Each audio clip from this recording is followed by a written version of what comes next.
Coupe du Monde 1934. Savez-vous qui est la première équipe africaine à se qualifier pour le tournoi final?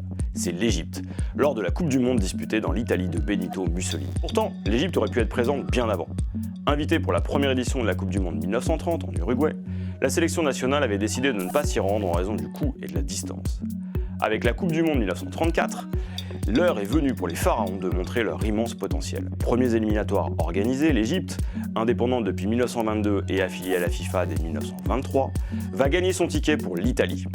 Comment y est-elle parvenue? Elle a d'abord profité du forfait de la Turquie, puis elle a écarté la Palestine, alors sous protectorat britannique, au terme d'un match aller-retour à sens unique.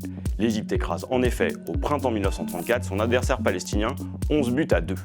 Les portes du tournoi final s'ouvrent alors pour les pharaons. Pour cette deuxième édition de la Coupe du Monde, après celle disputée en 1930 en Amérique du Sud, la sélection égyptienne entre dans le Gotha des meilleures nations mondiales.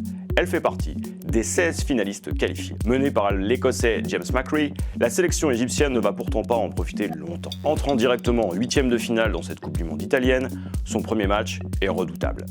Il l'oppose à la Hongrie d'Antal Szabo à Naples.